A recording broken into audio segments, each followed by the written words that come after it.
Election commission কয়জন? 5 জন। তারা তো টোটাল বাংলাদেশের নির্বাচনটা করে না, তারা পলিসি মেক করে। প্রত্যেকটা জেলায় রিটার্নিং অফিসার কে ছিল? ডিসি। তো ডিসি সাহেব হলো মন্ত্রীর অধীনে। মন্ত্রী যদি ফোন করে যে ভাই ওখানে ভোট কিন্তু কাইটে আমারে দিও, ডিসি তো না দিয়ে উপায় নেই, কারণ ডিসির চাকরি এবার মন্ত্রীর হাতে। তার মানে বর্তমান নির্বাচন কমিশন বা প্রধান নির্বাচন কমিশনে যারা আছেন তারা আসলে জুতার বাড়ি খাওয়া, জুতার মালা পরা বা ডিম খাওয়ার ভয় নিয়েই তাদেরকে সামনে আগাতে হবে। কিন্তু বল প্রয়োগ করতো বা তাদেরকে লাঠি পেটা করতো, তাহলে কি হতো অবস্থাটা? তাহলে দাঁড়াতো যে এই পুলিশ আপনার সরকারের দোষর, যার কারণে পুলিশের মনোবল ভেঙে গেছে বা পুলিশ ঠিক মতো কাজ করছে না, সেটি কেন চ্যালেঞ্জ হচ্ছে না? কেউ কেন চ্যালেঞ্জ করছে না? কারণ আপনি যখনই কাউকে জামিন দিতে যাইবেন তখনই আপনাকে আক্রমণ করা হবে এবং তখনই আপনাকে দোষর বলা হবে, এবং যখন আপনি কোনো অর্ডার দিতে যাবেন তখন আপনাকে কোর্ট চেঞ্জ করে দেওয়া হবে। বলেন বাংলাদেশে তো এর আগের সরকার, তাদের সমর্থক, তাদের যারা সহানুভূতিশীল তাদের প্রতি, তাদের বাংলাদেশে তো কোনো মানবাধিকার নেই।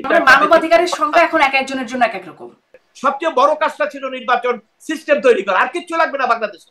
আপনি নির্বাচনী সিস্টেমটা ঠিক করে দেন, যে কেউ যেন রাষ্ট্র ক্ষমতায় বসে ভাবতে না পারে যে আগামী নির্বাচনে আমরা মেকানিজম করে চলে আসবো। আদালত প্রাঙ্গণে ঘোরেন, অবস্থা দেখেন, ব্যাখ্যাও করছিলেন।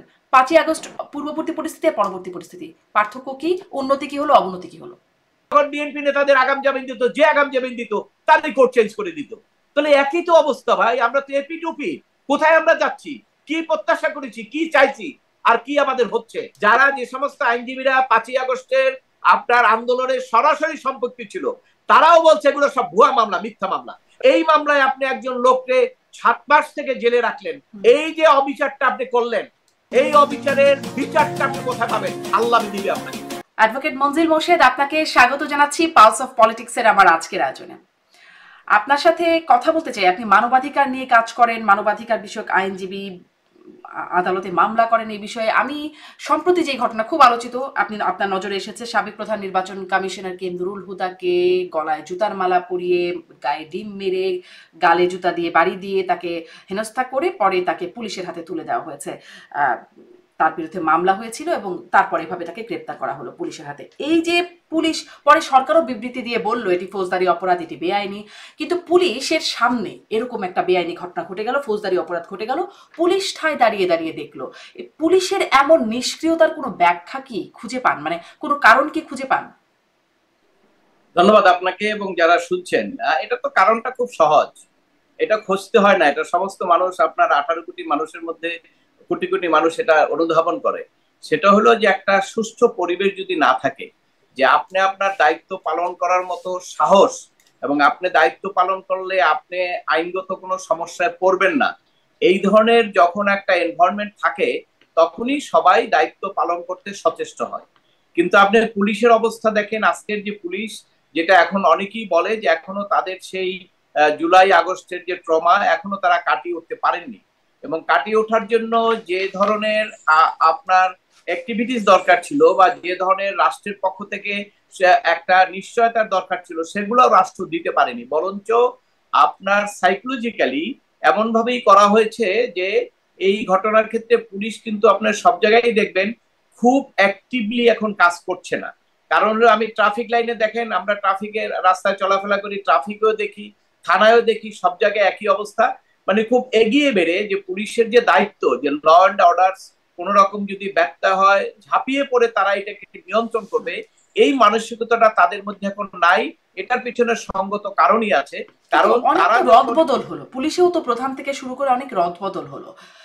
তারপরে রদবদল তো, এটা তো পুলিশের 1 লক্ষ পুলিশ থাকলে 1 লক্ষ পুলিশের মধ্যে লোক, ঢাকা থেকে 20,000 সরাই দিলেন, 20,000 আনলেন, কিন্তু এই পুলিশ তো একই, পুলিশ বাহিনী তো একই, তাই না?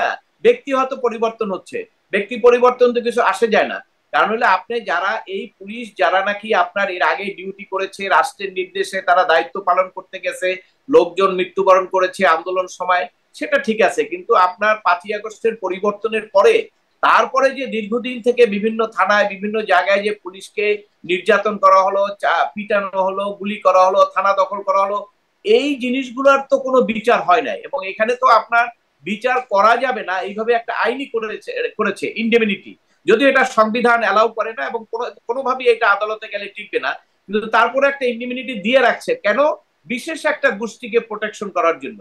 এবং এই প্রোটেকশন আপনি যতদিন রাখবেন, ততদিন পুলিশকে আপনি অ্যাক্টিভলি আগের মতো পুলিশের কার্যক্রম আপনি পাবেন না, কারণ পুলিশ এখনো মনে করে তারা মব সন্ত্রাসের শিকার হতে পারে। এবং এটা তো বাস্তবতা আমরা দেখেছি, কারণ আজকে যে বললেন যে 2জন পুলিশ 4জন ওখানে ছিল, তারা যদি নুরুল হুদা সাহেবকে সেভ করতে গিয়ে ওই লোকগুলোকে যদি তারা ধরেন কোন রকম বল প্রয়োগ করতো বা তাদেরকে লাঠি পেটা করতো, তাহলে কি হতো অবস্থাটা? তাহলে দাঁড়াতো যে এই পুলিশ আপনার সরকারের দোষর এবং এদেরকে এখনই চাকরি খেতে হবে। অতএব ওই জিনিসটা তো তারা কোনোভাবেই করবে না, কোনো রিস্ক নেবে না তারা। অতএব রাষ্ট্রের পক্ষ থেকে যখন এইরকম একটা এনভায়রনমেন্ট চলে আসবে যে না আমরা আইন শৃঙ্খলা রক্ষাকারী বাহিনী আমাদের দায়িত্ব আমরা পালন করতে পারবো, রাষ্ট্র আমাদের কোনো নিপীড়ন নির্যাতন বা ওই আপনার দোসরের কোনো সার্টিফিকেট আমাদেরকে দিবে না এবং আমাদের কোনো সমস্যা হবে না, এই চিন্তাটা যখনই করতে পারবেন তখনই তারা স্বাধীনভাবে কাজ করতে পারবেন। এর আগে পুলিশের পক্ষ থেকে আপনি স্বাধীনভাবে কাজ করার সুযোগটা আপনি পাবেন না। ঠিক এই ঘটনা প্রসঙ্গে আরেকটু কথা বলবো, নুরুল হুদার প্রসঙ্গে, মানে তার বিরুদ্ধে যে মব ইনজাস্টিসটা হলো সেটা নিয়ে আরেকটু কথা বলবো। কিন্তু আপনি আমি আপনাকে আপত্তি জানাই, আপনি শব্দটা জাস্টিস এখানে আনবেন না। আমি ইনজাস্টিস বলেছি খুব মানে সুচিন্তিতভাবে। আমি সিরিয়াসলি অপোজ করি এটা। এটা মব ভায়োলেন্স এবং এটা মব সন্ত্রাস, এটা কোনো জাস্টিস না কোনোভাবেই না। এবং যারা বলে তারা যদি ইচ্ছা করে বলে, বুদ্ধি করে বলে, তাহলে তারা এটাকে বিচার হিসেবে নিতে চায় মানুষকে একটা দেখানোর জন্য, কিন্তু এটা কোনোভাবেই সঠিক নয়। বিচারকে এভাবে কলঙ্কিত করার কোনো সুযোগ নাই। আমাদের স্বরাষ্ট্র উপদেষ্টার কাছ থেকে ওই শব্দটা এসেছে মব জাস্টিস, আমি অবশ্য বলেছিলাম মব ইনজাস্টিস। আমি আপনার কাছ থেকে আসলে সেই ইনডেমনিটির কথাটা একটু শুনতে চাই, যেটির কথা বলছিলেন যার কারণে পুলিশের মনোবল ভেঙে গেছে বা পুলিশ ঠিক মতো কাজ করছে না, সেটি কেন চ্যালেঞ্জ হচ্ছে না? কেউ কেন চ্যালেঞ্জ করছে না? কোথায় চ্যালেঞ্জ করবে বলেন? আদালতে। আদালত কি আমরা যে 5ই আগস্টের আগে যে আদালতের পরিস্থিতি পরিবেশ ছিল, এই পরিবেশ পরিস্থিতি বাংলাদেশে কি অবস্থায় বিদ্যমান আছে এটা যারা আমরা আদালতে আছি তারা বুঝতে পারি। আদালত স্বাধীনভাবে এই মব ভায়োলেন্সের কারণে, মব সন্ত্রাসের কারণে আদালতও স্বাধীনভাবে কাজ করতে পারে না, যেমন পুলিশ পারে না। কারণ আপনি যখনই কাউকে জামিন দিতে যাইবেন তখনই আপনাকে আক্রমণ করা হবে এবং তখনই আপনাকে দোষর বলা হবে, এবং যখন আপনি কোনো অর্ডার দিতে যাবেন তখন আপনাকে কোর্ট চেঞ্জ করে দেওয়া হবে, জামিন দিলে আপনার কোর্ট চেঞ্জ দেওয়া হবে অথবা আপনাকে প্রত্যাহার করে নেওয়া হবে, অথবা আপনি ভয়তে থাকবেন যে কোন সময় আবার কোন আইনজীবীরা এসে কোর্টের মধ্যে ডিম মারে, আবার বলে যে দোষর এদেরকে সরিয়ে দাও। কাজে এই অবস্থায় তো আদালত স্বাধীনভাবে বিচার করতে পারবে না এবং বিচারে আপনার স্বাধীনভাবে বিচারের সুযোগটা অত্যন্ত সীমিত এখন। হ্যাঁ, যে কিছু যে বিচার হচ্ছে না এটা আগের সরকারের আসলে কিছু বিচার তো হয়, কিন্তু আপনার যে বিচারগুলোর সঙ্গে অত্যন্ত পাবলিক ইন্টারেস্ট জড়িত, যেখানে মানুষ এটা দেখবে যে এটাকে বিচার হলো কি ন্যায় বিচার হলো কিনা, এই সমস্ত অ্যানালাইসিস যে জায়গাগুলোতে করবে সেই জায়গাগুলোতে সেই সুযোগটা তো নাই। আপনার সবচেয়ে বড় কথা হলো তো বাংলাদেশে তো আপনি যে প্রথম শব্দটা বললেন মানবাধিকার, বিশ্বব্যাপী যদি কন্টেস্টে বলেন তো মানবাধিকার নিয়ে আর কথা বলার এখন খুব একটা আকাঙ্ক্ষা আমার মধ্যে নাই। কারণ হলো যেখানে গাজায় এইভাবে ঘটনা ঘটছে, যেখানে ইরানে আক্রমণ হচ্ছে, যেখানে আপনার সিরিয়ায় এইভাবে ঘটনা ঘটছে, সেখানে ইন্টারন্যাশনালি মানবাধিকার নিয়ে কথা বলার কি সুযোগ আছে বলেন? যেখানে জাতিসংঘ একটা অকার্যকর প্রতিষ্ঠানে পরিণত হয়েছে। আজকে ধরেন ইরান আর পরমাণু বোমা বানাতে পারবে না, সবাই একমত বানাতে পারবে না, কিন্তু ইসরায়েলের ব্যাপারে কিন্তু বলছে না বানাতে পারবে না। এই যে আপনার বৈষম্য, এর মধ্যে তো মানবাধিকার বলার কোনো সুযোগ নেই। মানবাধিকার যখন শুরু হয়েছিল বলা তখন কিন্তু এই সব ক্ষেত্রে এই কথাগুলো বলা শুরু হয়েছিল। আর বাংলাদেশে যদি আপনি বলেন, বাংলাদেশে তো এর আগের সরকার, তাদের সমর্থক, তাদের যারা সহানুভূতিশীল তাদের প্রতি, তাদের বাংলাদেশে তো কোনো মানবাধিকার নেই। তাদের মানবাধিকার তো আলাদা বিবেচনা করা হয়, এবং অন্য যারা আছে তাদের মানবাধিকারের বিষয়টা যদি আপনি বলেন তাহলে মোটামুটি সেখানে আমরা ভালোই আছি। তারপরে মানবাধিকারের সংখ্যা এখন এক একজনের জন্য এক এক রকম, এক একজনের জন্য এক এক রকম, এবং রাষ্ট্রের পক্ষ থেকেও সেইভাবেই চিন্তা করা হয়। রাষ্ট্র কি এখন মবের কাছে অসহায় হয়ে পড়েছে? না, একটা পজিটিভ দিক আছে, সেটা হলো ধরেন বগুড়াতে এই আপনার রংপুরে যখন জিএম কাদের সাহেবের ওখানে এই এনসিপির এরা সন্ত্রাস করতে গেল, মব সন্ত্রাস, তখন আর্মির পদক্ষেপে কিন্তু একটা ভালো উদ্যোগ হয়েছিল এবং একটা ইউটার্ন করেছিল মব সন্ত্রাসটা। এবং ধানমন্ডি থানায় যখন আপনার মব সন্ত্রাস এর জন্য অ্যারেস্ট করা হলো, তারপরে আপনার এনসিপির একজনে এসে ছাড়িয়ে নিয়ে গেল, তারপরে ধরেন মাঝামাঝি যে ঠিক আছে মব সন্ত্রাস তো করা যায় না, করা যাবে না, ছাড়িয়ে নিতে পারে। কিন্তু এরপরের যে ঘটনা, সেই ঘটনাগুলোতে কিন্তু মনে হয়েছিল যে বেশ কিছুদিন কিন্তু সেনাবাহিনীর প্রধান এবং সেনাবাহিনীর পক্ষ থেকে বলা হয়েছিল যে আমরা মব সন্ত্রাস টলারেট করব না। তা আমরা কিন্তু একটু আশ্বস্ত হয়েছিলাম যে ঠিক আছে এটা হয়তো ভালো হবে। কিন্তু গতকালকে আপনার গত পরশুদিন যে ঘটনাটা ঘটলো, সেই ঘটনার পরে আমরা কি আর ভদ্র জাতি হিসাবে রাষ্ট্র হিসাবে মাথা তুলে কোনো বিশ্বব্যাপী কোনো কথা বলতে পারবো মানবাধিকার নিয়ে? এটা বলা সম্ভব না। আমরা মাথা নুয়ে যাবে, অবশ্যই নিয়ে যাবে। কারণ যেখানে একজন সরকারি অফিসার, সে সচিব ছিল, election commissioner, chief election commissioner ছিল, ধরেন আজকের chief election commissioner, what will be the reaction? উনি কি আর স্বাধীনভাবে কাজ করতে পারবেন? উনি তো আর স্বাধীনভাবে কাজ করতে পারবেন না।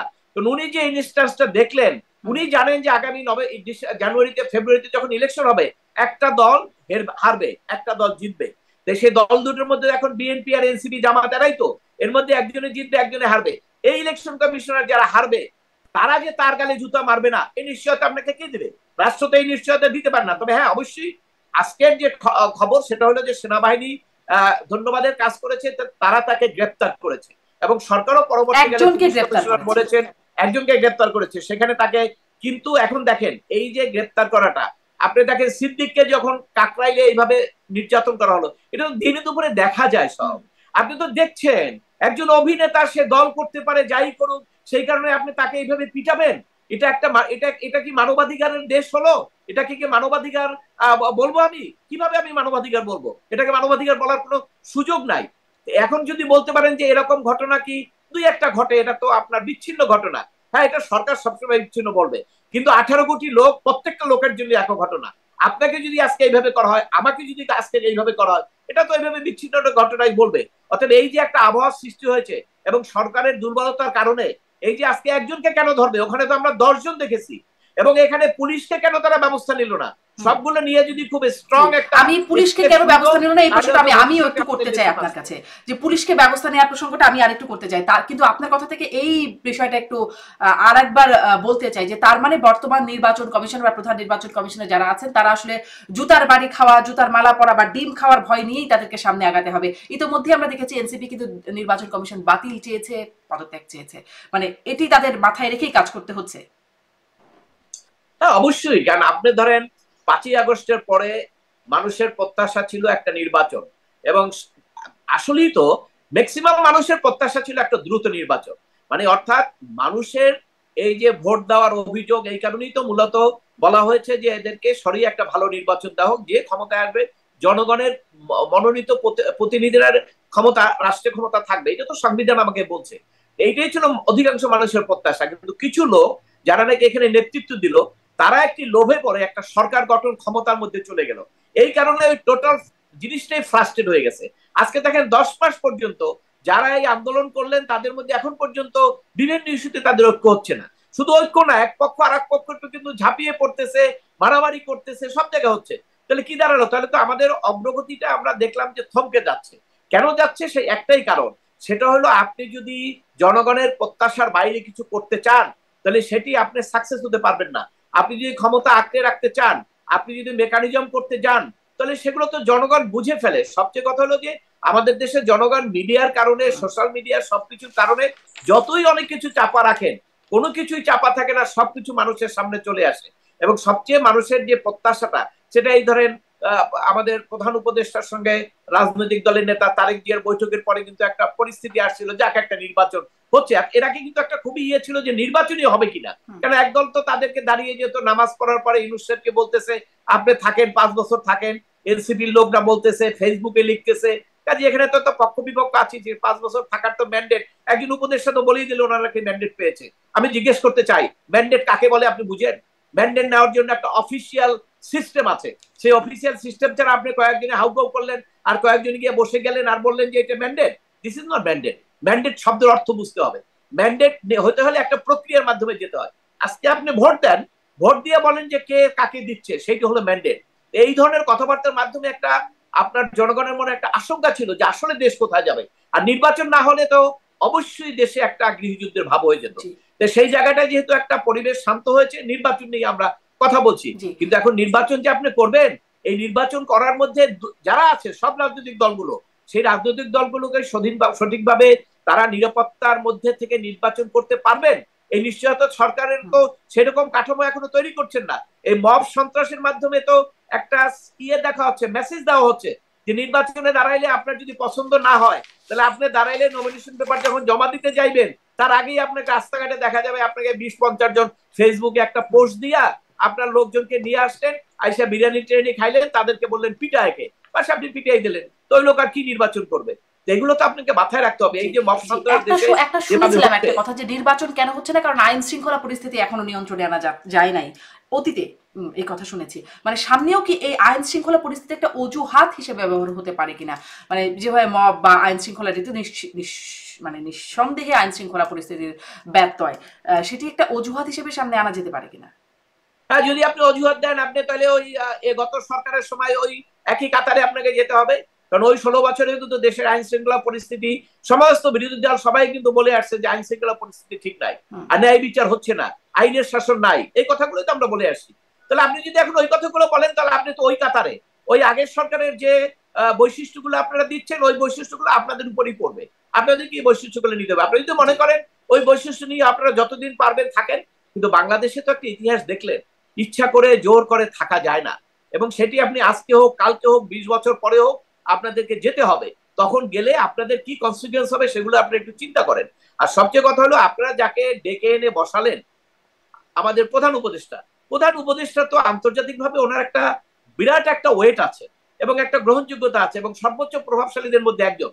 তো উনি আজকে রাষ্ট্র পরিচালনার ক্ষেত্রে যে সমস্ত ব্যর্থতা, ওই সব কিন্তু আপনি এনসিপি যাই করেন, বিএনপি যাই করেন, দেশে যে যা করুক, যত অন্যায় আছে, যত অবিচার আছে, যত মব সন্ত্রাস আছে, সব কিন্তু হেডেড ওই ডক্টর ইউনূস সাহেবের উপরে পড়তেছে ইন্টারন্যাশনালি। এখানে আমি দেখতেছি যে হয়তো ইশরাককে আপনি দিল না আপনার অগ্নিকে, এখানে দেখলেন কে দিচ্ছে না, আপনার হয়তো ওই উপদেষ্টা দিচ্ছে না, এটা ইন্টারন্যাশনাল। লোকালি কিন্তু ইন্টারন্যাশনালি কিন্তু দেখবে যে একটা আদালতের রায় মানছেন না, সেটা ডক্টর ইউনূস সাহেব প্রধান উপদেষ্টা ওনার দেশে, এটি কিন্তু ওনার দেশে দেখবে। আর বিশ্বব্যাপী যে প্রধান নির্বাচন কমিশনারকে যে গালে জুতা মারলো, এটা কিন্তু ওই লোকটাকে আর বিশ্বব্যাপী চিনবে না। বিদেশে নিউজ হয়েছে Bangladesh, who is leading Bangladesh, doctor Yunus. আন্তর্জাতিকভাবে ওনার যে মর্যাদা, ওনার যে ওয়েট, সেই ওয়েট গুলো তো যারা তাকে এনেছে তারাই তাকে ধ্বংস করতে। এটা ডক্টর ইউনূস সাহেব কেন বুঝতেছেন আমি বুঝলাম না। ওনার যে অবস্থান, সেটা তো দিন দিনে এত খারাপের দিকে যাচ্ছে, ভবিষ্যতে আন্তর্জাতিকভাবে উনি একসময় ফিল করবেন যে হোয়াট ইজ হিজ কন্ডিশন। বাংলাদেশের রাষ্ট্র পরিচালনা করতে এসে তার এই যে বিভিন্ন ধরনের ব্যর্থতা, বিভিন্ন কারণে উনি ওনার নিজের যে অবস্থান আন্তর্জাতিক, বাংলাদেশে ওনার কোনো অবস্থান ছিল না, কিন্তু আন্তর্জাতিক ভাবে ছিল, সেই অবস্থান উনি মারাত্মক ভাবে উনি ক্ষতিগ্রস্ত হচ্ছেন। জি, একটু আবার ওই ঘটনার দিকে ফিরে যাই যে স্বরাষ্ট্র উপদেষ্টা বলেছেন যে আইন শৃঙ্খলা বাহিনীর সামনে হেনস্থা করা হচ্ছে, এটার সাথে কেউ জড়িত থাকলে তদন্ত করে ব্যবস্থা নেব। এই যদি কেউ জড়িত থাকে তদন্ত করে ব্যবস্থা নেবে, এই তদন্ত করে ব্যবস্থা নেওয়ার কথাটার মর্মার্থ একটু আপনার কাছ থেকে বুঝতে চাই। এটি কি আসলে খুব অর্থবহ কোনো কথা, নাকি একদম নাটকের ডায়লগের মতো? কারণ আমরা একটু বলি, কদিন আগেই এই তদন্ত করে ব্যবস্থা নেবার প্রসঙ্গে আমরা দেখেছিলাম যখন সাবেক রাষ্ট্রপতি আব্দুল হামিদ চিকিৎসার জন্য দেশ ছেড়ে গেলেন, তখনও এরকম বলা হয়েছিল যে তদন্ত করে ব্যবস্থা নেওয়া হবে। 3 সদস্যের একটা কমিটিও করা হয়েছিল, 3 জন উপদেষ্টাকে সদস্য করে, বা 3 জন বা 4 জন সম্ভবত উপদেষ্টাকে সদস্য করে তদন্ত কমিটি করা হয়েছিল। পরে উনি আবার ফিরেও এসেছেন, সেই তদন্ত কমিটির কোনো খোঁজ থাকে না, এটাই বরাবরই থাকে না। আসলে এই যে বললেন তদন্ত করে ব্যবস্থা নেওয়া হবে, এটিকে আপনি কিভাবে, এটি মানে মাহাত্ম কি? দেখুন, ওনারা ভদ্রলোক, ওনারা বেচারা, ওনাদের তো কোনো ক্ষমতা নাই। কারণ আপনি যখন জনগণের ভোটে নির্বাচিত হবেন, জনগণ হলো আপনার ম্যান্ডেট। আপনি জনগণের ভোটে হলে আপনি কথা বলতে পারেন, আপনি স্বাধীনভাবে কাজ করতে পারেন। ওনারা হলো নমিনেটেড, সিলেক্টেড, ওই যে বলা হয়েছে না, টিক মার্ক দিয়ে করা হয়েছে। তো এই ক্ষেত্রে তো যার হাতে টিক মার্ক, ওনার ইচ্ছের উপরে। এখন ওনারা তো স্বাধীনভাবে কাজ করতে পারেন না। যদি ইনি এই কথা বলতেন, উনি যদি সাহস দেখাতে পারতেন, ধানমন্ডিতে যখন মব সন্ত্রাস হলো, সেখানে পুলিশ অ্যারেস্ট করলো, সেখানে এনসিপির একজন নেতা এসে তাকে ছাড়িয়ে আনলো, উনি যদি এইটা মিন করতেন এবং ওনার যদি সাহস থাকতো, ওই এনসিপির নেতাকে উনি সহযোগী হিসাবে গ্রেফতার করে যদি থানায় পাঠাতে পারতেন, কোর্টে পাঠাতে পারতেন, তাহলে বোঝা যেত যে ওনার সাহস আছে, উনি যেটা বলেছেন এটা মিন করেন। কিন্তু উনি সবকিছু করতে পারবেন না, আপনাকে আগেই বললাম। কারণ ওনাদের নিয়োগটা হলো একটা টিক মার্কের উপরে, একজনের ইচ্ছার উপরে। কাজে উনি এমন কিছু করবেন না যে কোন কাজটা সরকার সমর্থক বা সরকারের লোকজনের বিপক্ষে যায়। ইভেন কি আপনাকে এখন তো পার্টি সরকারের তো, এখন কিন্তু আপনি বিএনপি বলেন, জামাত বলেন, এদের কিন্তু সরকারই বলতে হবে, কেন তারা তো সরকারকে সাপোর্ট দিচ্ছে না। অতএব এই যে মব সন্ত্রাস করতেছে, এগুলো তো আপনি কেউ হবে এনসিপি, নাহলে কেউ বিএনপি, নাহলে কেউ জামাত, কেউ না তো করতেছে, তাই না? এটা কিন্তু আগের সরকারের কেউ করতেছে না, তাদের সমর্থক সহযোগীরাও করতেছে না, এই সরকারের সমর্থক সহযোগীরাই করতেছে। সেক্ষেত্রে স্বরাষ্ট্র উপদেষ্টা তার কয়টা মাথা, যে এই কোনটা করতে যে কোনটা, ওই পুলিশ যে চিন্তা করছে যে আমি কোনটা করতে যেয়ে আমার চাকরি হারাই, ওই স্বরাষ্ট্র উপদেষ্টা তো একই চিন্তা করবে। তাহলে মাথাটা আসলে আছে কার? স্বরাষ্ট্র উপদেষ্টার নাই, পুলিশের নাই, আদালতেরও নাই আপনি বলছিলেন। আমি আসলে আদালতের বিষয়ে একটু প্রশ্ন করতে চাই, আর মাথাটা কার আছে সেটাও একটু জানতে চাই। যে আদালতে নেওয়া হলো, আদালতও তো কোনো প্রশ্ন তুললো না যে তার গ্রেফতার প্রক্রিয়াটা কেমন ছিল। আমি দেখছিলাম 171-এর কয়েকটি উপধারা অনুযায়ী পেনাল কোডের মামলাটি হয়েছে, বিএনপির পক্ষ থেকে মামলাটি করা হয়েছে। মামলা মানে এটি ওয়ারেন্ট লাগে এই মামলা গ্রেফতার করার জন্য।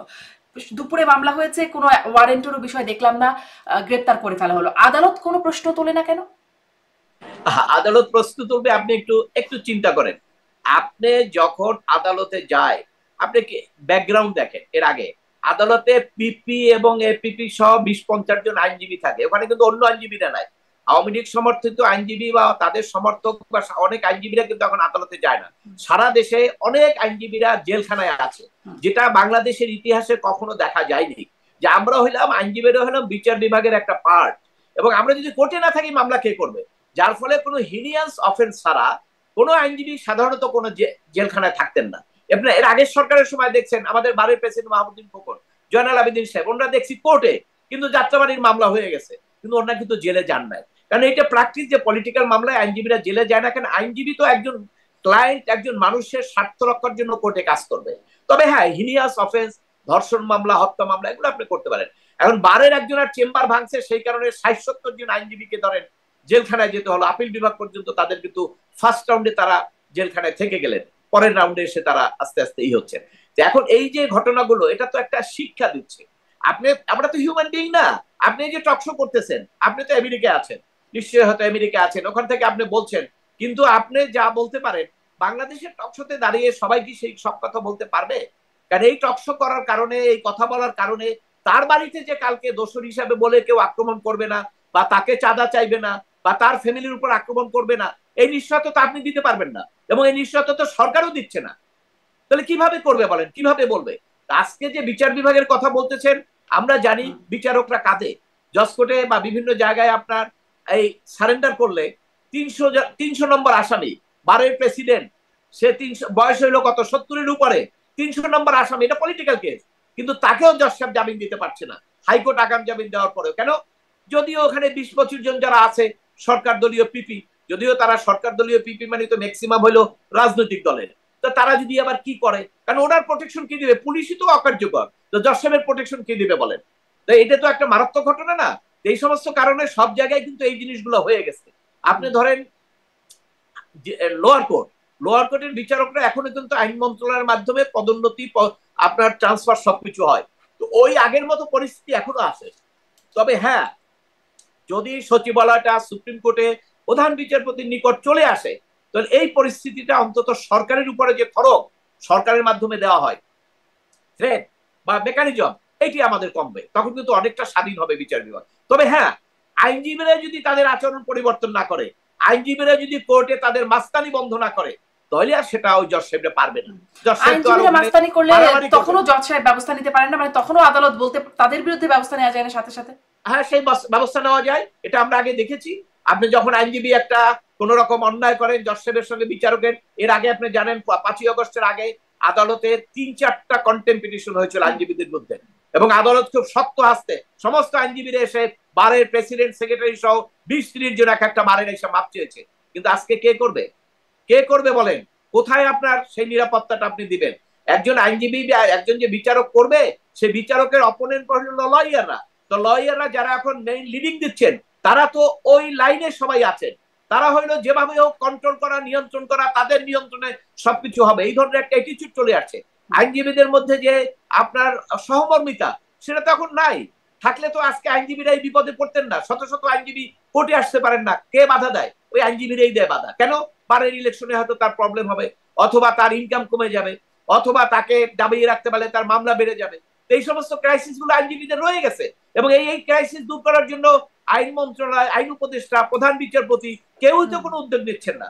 আমরা তো দেখি না যে প্রধান বিচারপতি সমস্ত আইনজীবীদেরকে ডাকছেন, সমস্ত আইনজীবীদের দলমত নির্বিশেষে, এবং উনি বলছেন যে আমার বিচারালয়, আপনারা আইনজীবী, আমরা একদিকে বিচারক, আপনারা আইনজীবী, আপনাদের সমস্ত প্রোটেকশন আমরা দেব, আপনারা স্বাধীনভাবে কাজ করেন। ওই এই কথা তো আমরা কোনোদিন দেখি নাই। এই কথা না দেখলে আপনার এই যে শত শত আইনজীবী বিভিন্ন বারে পলাতক আছে, আসতে পারে না, জেলখানায় আছে, তো তারা কিভাবে বিচারের সহযোগিতা করবে? এবং এই লেসন থেকে এখন যারা কাজ করবে তারা কিভাবে সাহস দিবে বলেন। সাহস দিতে হলে তবে একটা তো লাগে, কারণ সর্বশেষ জায়গাটা হলো প্রধান উপদেষ্টা। তো প্রধান উপদেষ্টার থেকে যদি আপনি শেল্টার না পান তাহলে আপনি শেষ, গেলেন না, আপনি তো আপনার তো কোনো ইয়ে নাই। তো এখন মানুষ আশা করতেছে ওইটাই, যে নির্বাচন হলে নির্বাচিত সরকারের জবাবদিহিতা থাকে। এই প্রধান উপদেষ্টা যদি 10 বছরও থাইকে চলে যায়, আপনি কিন্তু ওনাকে জবাবদিহি করতে পারবেন না।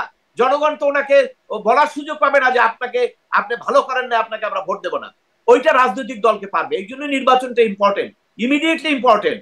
কারণ হলো এই নির্বাচন হলে পরে একটা সরকার আসবে, যেই আসুক, নির্বাচনের গুরুত্বের কথা আপনি বলছেন মানে পরবর্তী ইলেকশনে কাজে সে ওই রকম কাজ আর করতে পারবে না। কারণ পরবর্তী ইলেকশনে তো আপনাকে নির্বাচনে আগের মতো তো আর কাইতে আসতে পারবেন না। ওই জায়গাটা আপনারা ঠিক করেন। সবচেয়ে বড় কাজটা ছিল নির্বাচন সিস্টেম তৈরি করা, আর কিচ্ছু লাগবে না বাংলাদেশে। আপনি নির্বাচনের সিস্টেমটা ঠিক করে দেন, যে কেউ যেন রাষ্ট্র ক্ষমতায় বসে ভাবতে না পারে যে আগামী নির্বাচনে আমরা মেকানিজম করে চলে আসবো, বাস, আর কিচ্ছু লাগবে না। সে অন্যায় কাজ করতে পারবে না, কারণ রাজনৈতিক দল সবসময় ক্ষমতায় যেতে চায়। তো পরবর্তী নির্বাচনে যদি সে খারাপ কাজ করে, জনগণ তাকে ভোট দিবে না। কাজে সিম্পল হয়ে গেল। এই সিম্পল কথাটা আপনাদেরকে এখন পর্যন্ত 10 মাসে কেউ বুঝাইতে পারলো না, এবং আপনারাও বুঝলেন না। কেন বুঝলেন না আমরা বুঝতে পারি না, কেউ কিছু বুঝতে পারছি না। মেকানিজমটা এখন আর কি আসলে, এটা অবশ্য রাজনৈতিক জায়গা থেকে প্রশ্ন যে 24-এর নির্বাচনে যেমন বিএনপি এবং বিরোধী পক্ষগুলো অংশগ্রহণ করলো না, আওয়ামী লীগ একটা আমির নির্বাচন করে দিল নিজেরা মিলে। বিএনপি বলতো আমরা আর মামারা মিলে নির্বাচন হলো।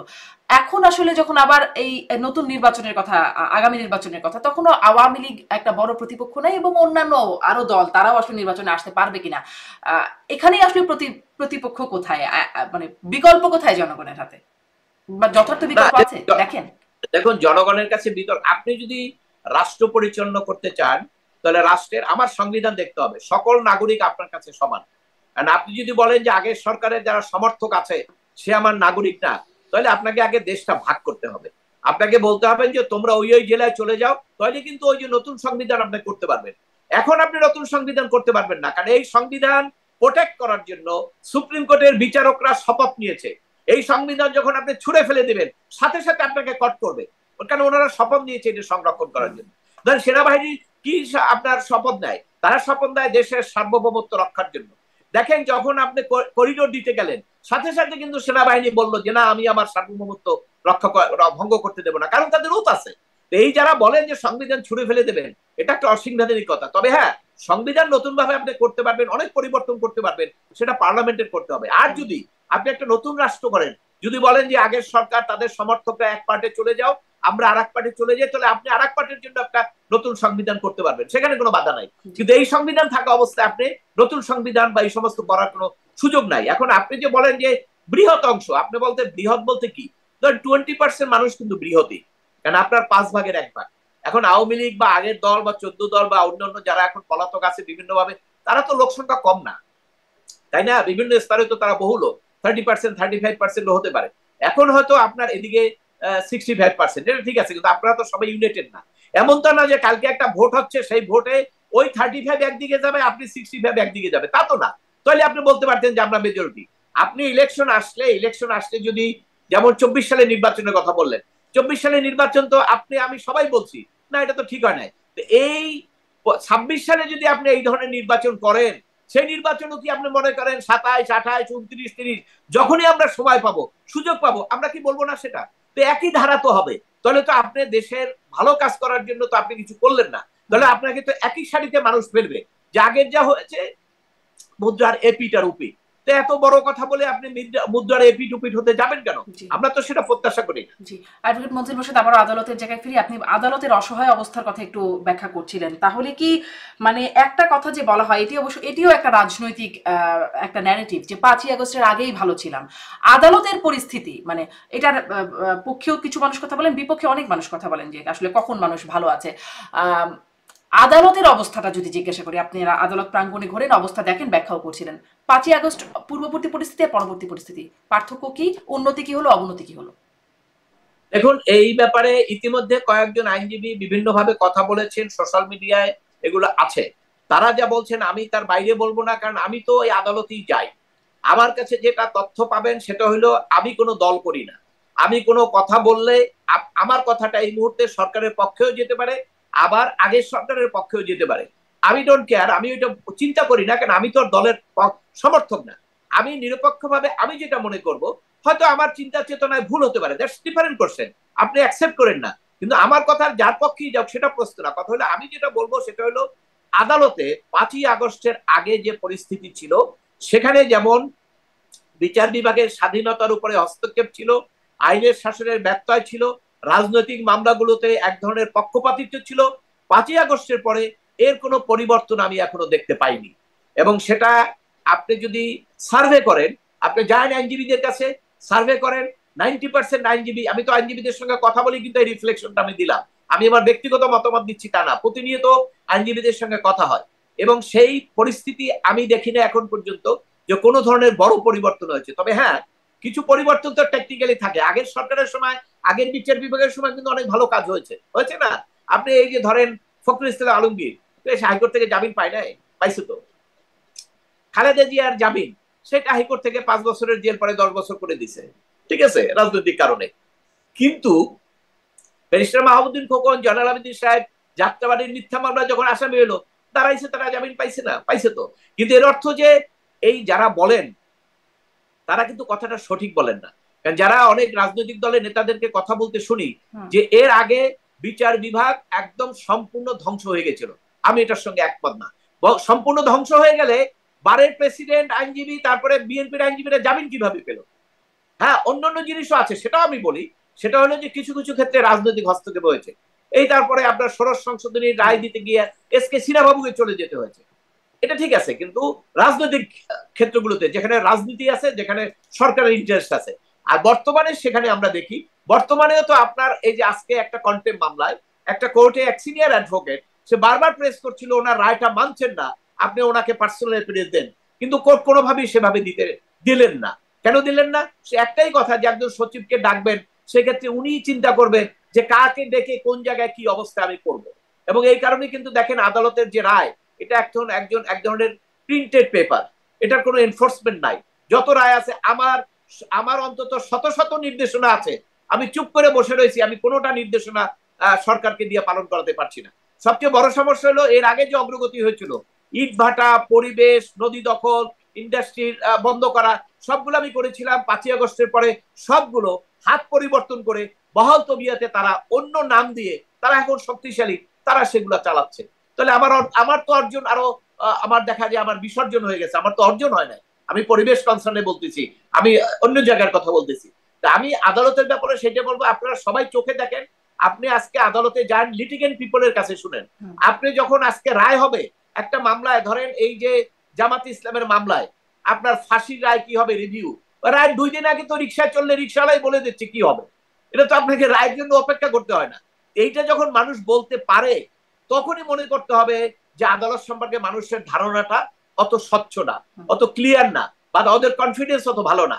অথবা আমরা 5ই আগস্টের আগে আদালতের উপরে মানুষের যে কনফিডেন্স দেখেছি, যে আস্থা দেখেছি, যে ধরনের আপনার আদালত সম্পর্কে তাদের মনোভাব দেখেছি, এই 5ই আগস্টের পরেও এখন পর্যন্ত কিছু জায়গায় ধরেন বিচারক নিয়োগের ক্ষেত্রে একটা অগ্রগতি হয়েছে। যেমন আপনার এই এতমধ্যে কিন্তু আইন না থাকলে বেশ সব চেম্বারের জুনিয়র অমুক সমুক অনেকে হয়ে যেত, সেটা কিন্তু আর পারছে না, একটা সিস্টেমে চলে আসবে। তো এইগুলো হচ্ছে টুকটাক। কিন্তু আপনি যদি এজ এ হোল বলেন, এজ এ হোল বললে অধিকাংশ মামলা যাদের পেন্ডিং আছে তাদের ক্ষেত্রে বলবো আদালত 5ই আগস্টের আগে যেভাবে আমরা দেখেছি, যেভাবে আপনার আদালতে আইনের শাসনের নিয়ে একটা বিতর্ক ছিল, আদালতের দুর্বলতা ছিল, আইনের শাসনের ব্যত্যয় ছিল, 5ই আগস্টের পরেও আমার চোখে বড় ধরনের কোনো উন্নতি আমি দেখতে পাচ্ছি না। সাথে একটু ডিম খাওয়ার ভয় যুক্ত হয়ে গেছে, মানে ডিম মারার একটা ভয়, অনেক কিছু হয়েছে। কেন ডিম খাওয়া? কেন আপনার পদত্যাগ পর্যন্ত করতে হয়েছে। আপনাকে যখন সুপ্রিম কোর্টে ঘেরাও করে অনেক বিচারপতিদের নাম দিয়ে বক্তৃতা করে যে এদেরকে দোষর, এদেরকে সরাতে হবে, আপনি তাদেরকে তালিকা দিয়ে তারপরে বললেন হ্যাঁ সরাচ্ছি। কিন্তু এটা তো দেখেন সুপ্রিম কোর্টের বিচারককে অপসারণ অবশ্যই অযোগ্যতা দুর্নীতি থাকলে আপনি অপসারণ করবেন, কিন্তু আপনি দেখেন সেই অপসারণটা হতে হবে তো আইন অনুযায়ী। আমরা ষড়যন্ত্র মামলা এত জন্য কেন করলাম যাতে সরকার জোর করে সরকারের বিরুদ্ধে রায় দিলে যাতে তাকে অপসারণ করতে না পারে, স্বাধীনভাবে যেন বিচারক কাজ করতে পারে। তাহলে সেটি কি তো 5ই আগস্টের পরে আপনি আর এক ষড়যন্ত্র সংশোধনী বানিয়ে দিলেন, আপনি জোর করে বললেন যাইতে হবে, জোর করে বললেন সরাইতে হবে, সবকিছু হচ্ছে। এর মধ্যে কে স্বাধীনভাবে কাজ করবে? আমরা তো হিউম্যান বিইং ভাই, আমরা তো যন্ত্র না, আমরা তো হিউম্যান বিইং। আমার ইমোশন আছে, আমার থ্রেড মানে রিয়েলাইজ করার মতো ক্ষমতা আছে, সবকিছু আছে, আমি সমাজটাকে দেখছি তো, সে অবস্থা কিভাবে স্বাধীনভাবে বিচার করবে? কাজে রাষ্ট্র যদি ন্যায় বিচার নিশ্চিত করতে হয়, তা রাষ্ট্রকে সেই দায়িত্ব নিতে হবে যে বিচার বিভাগ স্বাধীনভাবে কাজ করবে, সেখানে তাদেরকে প্রোটেকশন দিবে। কিন্তু রাষ্ট্রের পক্ষ থেকে সেই প্রোটেকশন পাই নাই। যখন বিচারকদের উপরে আক্রমণ হয়, তখন সেনাবাহিনী মিডিয়ার কোর্টে আসে না। কিন্তু যখন আবার দেখা যায় বিভিন্ন কারণে প্রয়োজন হয়, তখন আবার আর্মি এসে ভরেও যায়। কাজে এগুলো তো আমাদের চোখের সামনে দেখা। কাজে এগুলো নিয়ে আমরা বলতে চাই একটাই কথা, সেটা হলো রাষ্ট্রকে বুঝতে হবে, আগের সরকারও বোঝে নাই যে বিচার বিভাগ স্বাধীন থাকার অর্থ হলো ওই বেনিফিটটা সরকার পায়। কিন্তু এই সরকারও যদি সেটা না বুঝতে পারে, তাহলে একই ধরনের কাউন্টার রিয়েলাইজেশন হবে যে বিচার বিভাগ স্বাধীনভাবে যদি কাজ করতে না পারে, তাহলে পরে তুমি ক্ষতিগ্রস্ত হবা রাষ্ট্র, ওইটা বিচার বিভাগ ক্ষতিগ্রস্ত হবে না। বিচার বিভাগের দুর্নাম হবে, তার সম্পর্কে আলোচনা হবে যে সে মাথা তুলে দাঁড়াতে পারছে না, সে স্বাধীনভাবে বিচার করতে পারছে না, কিন্তু ক্ষতিটা বিচার বিভাগের চেয়েও রাষ্ট্রের বেশি হবে। কাজে সেটি বোঝা দরকার রাষ্ট্র যারা এই স্বাধীনতার সাথে, মানে বিচার বিভাগের আসলে সবকিছুতে স্বাধীনতার সাথে জড়িত। আপনি অনেকগুলো বিষয়ে ব্যাখ্যা করছিলেন। একটা বিষয় আমরা দেখলাম এই যে সম্প্রতি যে মামলাগুলো, ধরুন সাংবাদিকদের বিরুদ্ধে মামলা হয়েছে, শুধু মামলাই না, গ্রেপ্তার হয়েছে, তাদের জামিনও হচ্ছে না, জেলখানায় আছেন। কদিন আগে ফারজানা রূপা, শাকিল আহমেদ, তাদের মানে ফারজানা রূপার মা মারা গেলেন, সেখানে হাত করা পড়া অবস্থায় শাকিল আহমেদ গেলেন, প্যারোলে 4 ঘন্টার জন্য মুক্তি পেয়ে তারা গেলেন, আবার কারাগারে ফিরতে হলো। অনেক বয়স্ক সাংবাদিক আছেন, শিক্ষক আছেন, রোকেয়া বিশ্ববিদ্যালয়ের একজন শিক্ষক, তাকে গ্রেপ্তার করা হয়েছে, সেখানে আন্দোলন হচ্ছে একটা রোকেয়া বিশ্ববিদ্যালয়ে, মানে, এবং তাদের জামিন হচ্ছে না। অন্যদিকে আমরা 5ই আগস্টের পরপর দাগী আসামি, জঙ্গি নেতা, এদের জামিন হতে আমরা দেখেছি, এবং খুব একদম একসাথে অনেক জামিন হয়ে গেছে, যার কারণে পরে আইন শৃঙ্খলা পরিস্থিতির উপরেও একটা প্রভাব পড়েছে বলে তখন গণমাধ্যমগুলোতে রিপোর্ট আসতো। মানে আদালতে জামিন কিসের উপর নির্ভর করে? কেন জঙ্গি নেতা সহ বড় বড় সন্ত্রাসীদের জামিন হয়ে যাচ্ছে, অথচ সাংবাদিক, শিক্ষক, তাদের জামিন হয় না?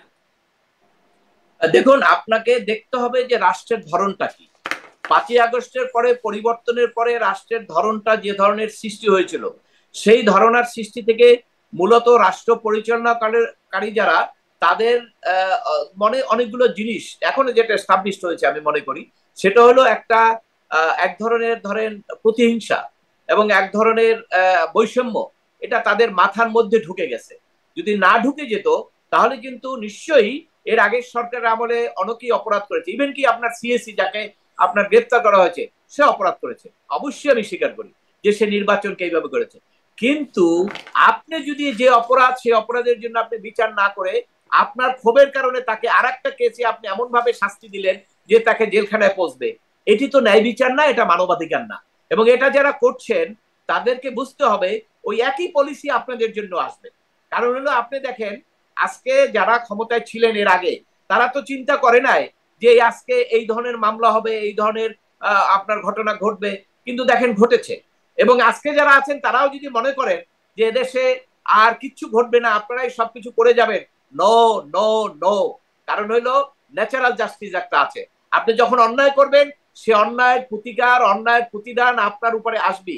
আপনি প্রতিহিংসা নিয়ে, বৈষম্য নিয়ে যদি রাষ্ট্র পরিচালনা করেন, সেটার রিয়াকশন আপনার উপরে ন্যাচারালি হবে, আজকে হোক, কালকে হোক, 10 বছর পরে হোক। এখন সেখানে আপনি যে রাষ্ট্রকে পরিচালনা করার জন্য, এই যে বললেন সাংবাদিক, আমার কষ্ট লাগে। আমার তো সাংবাদিকদের সঙ্গে বহু যোগাযোগ, কারণ আমি আজকে প্রায় 2004, প্রায় 21 বছর থেকে জনস্বার্থের মামলা করি। হাজার হাজার বার সাংবাদিকদের সঙ্গে কথা হয়েছে, শত শত সাংবাদিকের সঙ্গে ব্যক্তিগত পরিচয়। এখন ইন্টারভিউ দিতে হয়।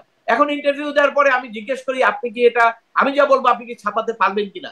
ও সরি বলে নাই যে ভাই এটা আমি শিওর না, কিন্তু এটা কিন্তু আমার ইন্টারভিউ কিন্তু আগে এরকম কথা হয় না, এরকম বলে নাই। তাহলে আপনি এটা বাদ দেন। আপনি এই যে সাংবাদিকরা আজকে টেলিভিশনে প্রশ্ন করে তাদেরকে যে এটা কি করবেন, তার জন্য চাকরি চলে যায়। তাহলে সাংবাদিকরা হলো একটা সবচেয়ে বড় আপনার স্তম্ভ। বিচার বিভাগ যেমন, সাংবাদিক তেমন, সিভিল সোসাইটি তেমন, প্রশাসন তেমন, পুলিশ তেমন। সে সাংবাদিকদের অবস্থা কি করুণ অবস্থা। সাংবাদিকরা তো আগে ছিল 60 ডিগ্রি। আমরা বলি যে অনেক এমপি তারপরে মন্ত্রী, তারা টেলিভিশন পত্রিকা নিয়ে দিয়েছিল 80%। ওই সময় আমরা দেখতাম 30টা টেলিভিশনের মধ্যে 2-3টা টেলিভিশন তারা মোটামুটি একটু মেরুদণ্ড সোজা করে যতদূর সম্ভব, 100% না, 80% তারা কাজ করতো। আর 28টা টেলিভিশনই ছিল 90 ডিগ্রি আপনার কাত হওয়া কম্পিটিটিভ দিকে। ওই 90 ডিগ্রি টেলিভিশন এখন 360 ডিগ্রিতে কাত হয়ে গেছে। এই হলো পরিবর্তন। এটার মাধ্যমে কি দাঁড়ালো? এটার মাধ্যমে দাঁড়ালো জনগণ ক্ষতিগ্রস্ত হচ্ছে। কারণ মিডিয়া যদি আপনার তথ্যগুলো সঠিকভাবে কিন্তু ধরেন একটা বিষয়, যেমন ধরেন এখন মিডিয়াতে প্রকাশ্যে ডক্টর ইউনূসের সমালোচনা হয়, তখন তো কেউ ছিল না যে নিয়ে আসলে শেখ হাসিনা সমালোচনা করতে পারতেন।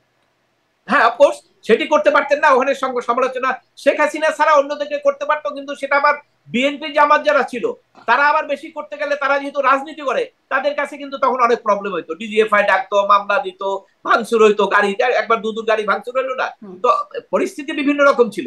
এখন আপনি কথা বলতে পারেন, কিন্তু এই কথা যে বললেন, কথা বলতে পারেন, কারণ হলো যে কারণ কি, কারণ হলো ওনরা তো আপনার মেজরিটি না।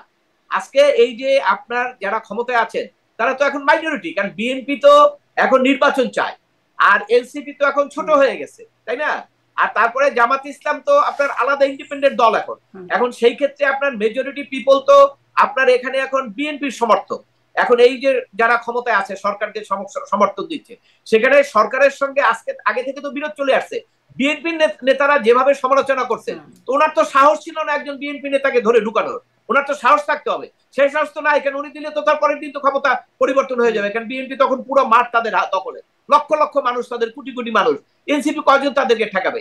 5ই আগস্ট হয়েছিল, সবাই মিলে ছিল, সেই কারণে সেই কারণে বিএনপি সমালোচনা করে বলেই একটা সমালোচনা করা গ্রাউন্ড। বিএনপি নেতারা তো কথা বন্ধ করলো কবে? তারেক জিয়ার সঙ্গে মিটিং এর পরে, তাই না? কিন্তু ইশরাক সাহেব কিন্তু বলতেছেন, ইশরাক সাহেব তো আপনি পারলেন না ধরতে। কেন ধরতে পারবেন না? কারণ এটা তো একটা মেজরিটি ফোর্স, মেজরিটি ফোর্সের উপরে তো আপনি যেতে পারবেন না, কারণ আপনার তো সেই অথরিটি নাই। আপনাকে তো দেওয়া হয়েছে একটা বিশেষ কাজ করার জন্য, অন্তর্বর্তীকাল। আপনার তো দুর্বলতা আছে, আপনি তো জনগণের ভোটে নির্বাচিত হন নাই, আগামী ভোটেও তো আপনি দাঁড়াচ্ছেন না। আপনার দায়িত্ব হলো একটা নির্বাচন করে কিছু সংস্কার করা, বিচার করা। বিচার তো হবে, বিচারের কথা কি আপনি টার্গেট করে দিতে পারবেন? বলেন, এটা কোনো কথা হইলো? এটা তো বিচার বিভাগের উপরে ডাইরেক্ট হস্তক্ষেপ। যারা বলে যে বিচার করতে হবে, এখন বিচার হবে বিচারের সিস্টেমে, বিএনপি আসলে বিচার তো হবে। এটা তো এফআইআর হয়েছে, এফআইআর কি বাতাস উড়ে যাবে? বলেন, এফআইআর বাতাস উড়ে যাবে না, তাহলে এইটার বিচার হবে তো। সেটা আপনারা আবার ওখানে আপনার কমিশনে কেন আপনারা সেটা আপনার শর্ত দিচ্ছেন? যে এফআইআর গুলো হয়েছে, মামলাগুলো হয়েছে, প্রত্যেকটা মামলার তদন্ত হবে। বিএনপি আসলে, জামাত আসলে, এনসিপি আসলে, এখন এই তদন্ত, প্রত্যেকটা মামলার তদন্ত আসলে কিভাবে হবে? এক একটা মামলায় 300, 400, 500 জন করে আসামি, এত তদন্ত কবে হবে আর কবে শেষ হবে? না না, শোনেন, এই তদন্ত সরকারের নির্দেশনা আছে, তদন্ত চাইলে করতে পারবেন, কিন্তু তদন্তের ব্যাপারে যেটা সমস্যা হলো, এই মামলাগুলো সরকারের আইন উপদেষ্টা বলছে এটা ফলস মামলা, তাই না? এবং আইনজীবীরা বলছে, যারা যে সমস্ত আইনজীবীরা 5ই আগস্টের আপনার আন্দোলনের সরাসরি সম্পৃক্তি ছিল, তারাও বলছে এগুলো সব ভুয়া মামলা, মিথ্যা মামলা, এবং একটা মামলা আপনি প্রমাণ করতে পারবেন না। তবে এই মামলায় আপনি একজন লোককে 7 মাস থেকে জেলে রাখলেন, তাহলে তার বিচারটা কি হলো? এই ন্যায় বিচার আপনি কিভাবে তাকে প্রতিকার দিবেন? এখানে ন্যাচারাল জাস্টিস, অ্যাডভোকেট মঞ্জুর মোর্শেদ আইন উপদেষ্টা একটা কথা বলেন। এক মিনিট, এই বিচারটা বলি। এই যে অবিচারটা আপনি করলেন, এই অবিচারের বিচারটা আপনি কোথায় পাবেন? আল্লাহ দিবে আপনাকে ন্যায় বিচার, এইটার প্রতিকার আল্লাহ আপনাকে দিবে। একটা লোকের বিরুদ্ধে মিথ্যা মামলা করলেন, 7 মাস জেলে রেখে দিলেন, পচাইলেন, সে লোকটা এখন মারাত্মক অবস্থা। একজন আইনজীবীর কথা বলতেছে, কালকে আমার সঙ্গে কথা হলো, সে একদম পাগলের মতো হয়ে গেছে, 7 মাস জেল খাচ্ছে, একজন বড় আইনজীবী। তাহলে কিভাবে হবে? সে বললো যে আমি তো কিছু, এখন আমার মাথায় তো ঠিক নাই, কেন আমি কিভাবে 7 মাস জেল কাটলাম? আমি তো কোনো হত্যা করি নাই। তাহলে এই যে মামলাগুলো বললে, এখন বিচার হলে সেক্ষেত্রে যারা করছে তাদের বিচার হোক। কত 50 জন, 100 জন, 400 জন, আপনি যে সাংবাদিক সবাইকে দিয়ে দিলেন, সাংবাদিকরা অবশ্যই, সাংবাদিকরা সরকারের লেজুর ভিত্তি করেছে, সম্পাদকরা প্লট পাওয়ার জন্য লেজুর ভিত্তি করেছে, কোনো বিতর্ক নাই। আপনি তাদেরকে সেই অনুসারে ট্রিটমেন্ট দেন, কিন্তু আপনি রহিমউদ্দিন মারা গেছে উত্তরায়, সেই মামলায় ঢুকাই আপনি তাকে জেলখানায় রাখতেছেন। এটা কি বিচার? এটা অবিচার, এটা অন্যায়। এবং তাদের জামিন কেন হয় না? তাদের জামিন কেন হয় না?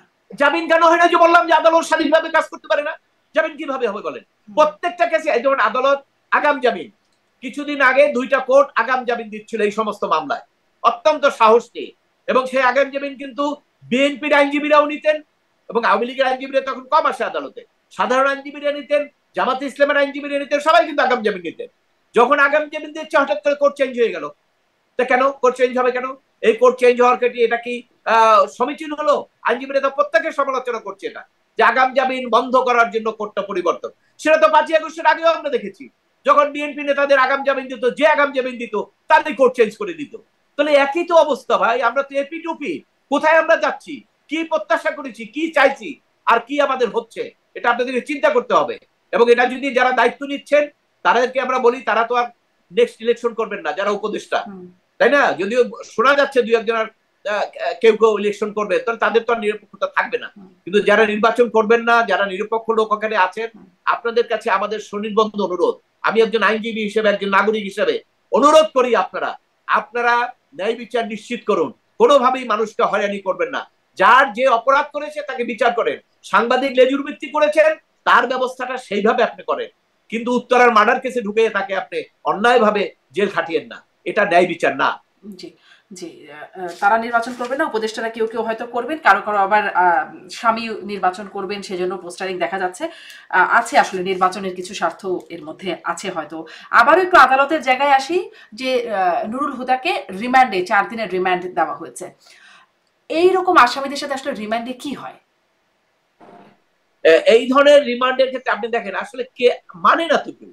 আমাদের সুপ্রিম কোর্টের রিমান্ডের ব্যাপারে সুনির্দিষ্ট নির্দেশনা আছে।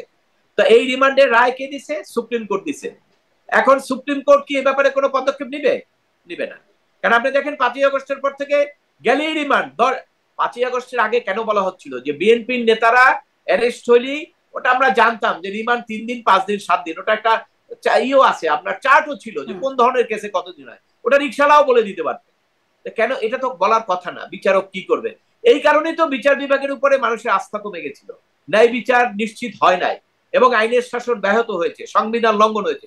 এটা তো প্রত্যাশা ছিল নাকি? এটা প্রত্যাশা ছিল না? প্রত্যাশা ছিল। এখন আপনারা কি করতেছেন? এই যে 5ই আগস্টের পরে যে আপনি চাইলেই 10 দিন, চাইলেই 10 দিন সবাইকে রিমান্ড, তো সুপ্রিম কোর্টের জাজমেন্টটা কি ওটা পেপার? ওটা কি কোনো এনফোর্সমেন্ট নাই? তো সুপ্রিম কোর্টের কোনো বিচারকরা তো সেইটা কখনো ধরলেন না যে কেন আপনি এটা করলেন। আগে তো আমরা দেখতাম বিচারকরা সোমটো রুল দিত। কিরকম? যে ওই যে পুলিশ একজনকে টর্চার করেছে বিনা মামলায়, পুলিশের বিরুদ্ধে, এসপির বিরুদ্ধে সোমটো রুল ইস্যু করেছে, বা একজন নারীকে নির্যাতন করেছেন, সোমটো রুল ইস্যু করেছে। কিন্তু এখন এই যে বিচারক অন্যায়ভাবে তাকে জামিন দেন না, এরকম বিচারকরাই কিন্তু হাইকোর্ট শোকজ করেছে, হাইকোর্টে হাজির হইতে বলেছে। কিন্তু এখন তো আমরা এটা দেখি না। দেখি না কেন? আমরা তো তাহলে একটাই অঙ্ক মিলাবো, তাহলে হয়তো ওনারা সাহস পাচ্ছেন না। কেন? এটা আমরা সিচুয়েশনে তো তাই দেখছি। কেন? এখন তো পরিবর্তন কিছু হয় না, সিচুয়েশন তাই অ্যালাউ করে। যে আজকে যে আপনার অ্যারেস্ট হলো, সে যদি আপনাকে কোন রকম বলা যায় যে সরকার সমর্থক আগের এবং আগের সরকারের সহযোগী বা শুভানুধ্যায়ী, পাস হয়ে গেল, আর কিচ্ছু লাগবে না আপনার। তাহলে ভরে দিতে হবে যে তার রিমান্ড হইতে হবে, তাকে টর্চার করতে হবে, মব সন্ত্রাস হইতে হবে, জেলখানায় থাকতে হবে। এটা কি ভাই সংবিধানের কথা? এটা কি আপনার ন্যায় বিচারের কথা? এটা আপনি কিভাবে একজন মানুষ এটা মানবাধিকার হিসেবে চিন্তা করতে পারে বলেন? এটা তো অসম্ভব ব্যাপার। এটা নিয়ে তো মানুষ আমাদেরকে বিশ্বব্যাপী যারা এগুলা রিসার্চ করে, বাংলাদেশের বিচার ব্যবস্থা সম্পর্কে যারা খোঁজ খবর রাখে, এটা তো তারা হাসতেছে যে আরে বাবা, হায় রে জুডিশিয়ারি ইন বাংলাদেশ। হাসতেছে না। এর আগে আপনার একবার আন্তর্জাতিকভাবে বিচার বিভাগ নিয়ে কিন্তু একবার সম্ভবত আপনার একটা প্রতিষ্ঠান তারা একটা রিপোর্ট দিল জুডিশিয়ারির আপনার দুর্নীতি নিয়ে, তাই না? দিয়েছে না? তো কই সেটা তো তখন জুডিশিয়ারিতে দুর্নীতি আছে, তো দুর্নীতি তো যায় না। তো সেই রিপোর্টটা কিন্তু আন্তর্জাতিকভাবে আসছে, বাংলাদেশের কেউ সেটা দিতে সাহস পায় না, এটা সম্ভাবনা। কিন্তু এখন আজকে যে এই যে ঘটনাগুলো ঘটছে, সেখানে আপনার বিচারকরা, যে প্রধান নির্বাচন কমিশনার, সে কি অপরাধ, এখন আমরা সেকশনটা আমি এখনো দেখি না কি সেকশনে দিছে, রাষ্ট্রদ্রোহিতা দিল না, নিশ্চয়ই অপরাধ আছে, কিন্তু সেই অপরাধ নির্বাচন সংক্রান্ত অপরাধ আমি দেখছিলাম যে সেখানে শোনেন, সেখানে কি রিমান্ড হবে বলেন? সেখানে তাকে জিজ্ঞাসাবাদ, এটা তো রিমান্ড না, এটা হলো আপনার একটা বিচারের আগে একটা বিচার। মানে এই মামলায় তো কিছু হবে। উনি তো কালকে কোর্টে যেটা বলছেন দেখলাম, যে আমি তো ফিল্ড লেভেলে যে দেখি না কি করতেছে, কাজে এটা বিচার করে তাকে আটকানো তো কঠিন হবে। এটা রাজনৈতিক ভাবে এটা সমাধান করতে হবে যে আপনি এই ধরনের সিস্টেম রাখবেন না যে নির্বাচনে এই ধরনের ম্যানুভারিং করা যায়। আপনি এই ধরনের সিস্টেম রাখবেন না, আপনি সিস্টেম রাখবেন না, মেরুদণ্ডহীন লোক প্রধান নির্বাচন কমিশনার হতে পারে, ওই কাজটা আপনি করেন। সে কাজ না করে অন্য কিছু করলে এটা লাভ হবে না। বলেন, মেরুদণ্ডওয়ালা লোক মানে গেলেই বা কি হবে? কারণ বিএনপি সহ, মানে এই নির্বাচনের আগে, আমি 24-এর নির্বাচনের আগের কথা বলছি, বিএনপি সহ বিরোধী দল তখন যারা ছিল আন্দোলনরত, তারা অনেকেই বলেছেন, সিনিয়র নেতারা বা শীর্ষ নেতারা বলেছেন যে এই দলীয় সরকারের অধীনে নির্বাচন কমিশনে যদি ফেরেশতা এনেও বসিয়ে দেওয়া হয়, তবুও সঠিক নির্বাচন হওয়া সম্ভব না। মানে মেরুদণ্ডওয়ালা লোক এনে বসিয়ে দেওয়া হলেও সঠিক নির্বাচন সম্ভব না। তাহলে আসলে মানে নুরুল হুদা কে কিভাবে দায়ী করা যায় যদি সিস্টেমে যদি গলত? দেখুন, অবশ্যই এটা সম্ভব না। কেন? কারণ হলো যে ইলেকশন কমিশন কয়জন? 5 জন। তারা তো টোটাল বাংলাদেশের নির্বাচনটা করে না, তারা পলিসি মেক করে এবং তারা ওভারসি করে। আপনার নির্বাচনটা করে হলো সরকারের সহযোগিতায়। তো সরকার যদি ধরেন আপনার প্রত্যেকটা জেলায় রিটার্নিং অফিসার কে ছিল? ডিসি। তো ডিসি সাহেব হলো মন্ত্রীর অধীনে। মন্ত্রী যদি ফোন করে যে ভাই ওখানে ভোট কিন্তু কাইটে আমারে দিও, ডিসি তো না দিয়ে উপায় নেই, কারণ ডিসির চাকরি এবার মন্ত্রীর হাতে। আপনি তো টোটাল সিস্টেমটা তো আগে পলিউটেড করে ফেলছেন। পলিউটেড না করলে কিন্তু সেটা ডিসি যদি দেখতো যে মন্ত্রীর কথা না শুনলে আমার চাকরি যাচ্ছে না, আমাকে এখান থেকে ট্রান্সফার করে বান্দরবান দিচ্ছে না, ওই সিস্টেমটা যদি জীবিত থাকতো তাহলে আর আপনি ডিসি দিয়ে করাইতে পারতেন না। আপনারা সব সিস্টেম গুলো ভঙ্গ করি ওইভাবে লোক দিয়া মেরুদণ্ডহীন বা মেরুদণ্ড সহ দিলেও কাজ হবে না, কারণ সরকার তো আপনার সহযোগিতা করছে না। কারণ এই জন্যই তো রাজনৈতিক দলগুলোর অধীনে নির্বাচন হয় না, এই জন্যই তো কেয়ারটেকার গভর্নমেন্টের দাবিটা আছে। এবং আমরাও তো বিশ্বাস করি যে বাংলাদেশের যে রাজনৈতিক কৃষ্টি এবং আমাদের যে মানসিকতা এবং আমরা যে নেতারা ক্ষমতায় গেলে থাকতে চাই, এই সমস্ত কারণে এই কেয়ারটেকারের বাইরে নির্বাচনটা গ্রহণযোগ্য হবে না। এবং কেয়ারটেকারের নির্বাচন করতে গেলেও কেয়ারটেকারের সঙ্গে যারা থাকবেন সেই প্রশাসনকেও নিরপেক্ষভাবে কাজ করতে হবে। এবং আপনি ধরেন এই যে যতদিন পর্যন্ত এই ইলেকশন কমিশনের রিটার্নিং অফিসার সরকারের দিয়ে রাখবে ততদিন পর্যন্ত নিরপেক্ষ নির্বাচন হবে না, এই সরকারের দিয়ে হবে না। কেন? এই সরকারের তো কিছু লোকের প্রতি সাপোর্ট আছে না, ওই প্রশাসন তো বুঝবে যে কার দিকে সাপোর্ট আছে, তারা সেইভাবে কাজ করবে। অর্থাৎ রিটার্নিং অফিসার করতে হবে ইলেকশন কমিশনের, ওইভাবে করতে হবে যে ইলেকশন কমিশনের অফিসার সে হবে রিটার্নিং অফিসার। ওর চাকরির ট্রান্সফার, পোস্টিং, প্রমোশন ওই মন্ত্রীর হাতে না, ওরটা হলো ইলেকশন কমিশনের হাতে। অতএব ওই জায়গাটা আপনি কাজ করেন, এটা কাজ করতে লাগে 1 মাস, আপনারা তো 9 মাস থেকে 10 মাস থেকে করতেছেন। আমি জানি না, একজন অভিজ্ঞ লোককে কিন্তু নির্বাচন কমিশনের মানে কমিশন সংক্রান্ত বিষয়ে প্রদান করা হয়েছিল, কিন্তু রিপোর্টে দিয়ে দিয়েছেন। তো ওই জায়গাগুলোতে কি আছে জানি না। এটা তো নির্বাচনটাকে একমাত্র জিনিস, একমাত্র দায়িত্ব এবং একমাত্র কর্তব্য যদি হইতো যে নির্বাচনটাকে এমন একটা সিস্টেম করে দেওয়া যে বিএনপি, আওয়ামী লীগ, জামাত যেই ক্ষমতায় যাও, পরের ইলেকশনে তারা কোনোভাবেই এই নির্বাচনী ব্যবস্থাকে ম্যানেজ করে ক্ষমতায় যেতে পারবে না।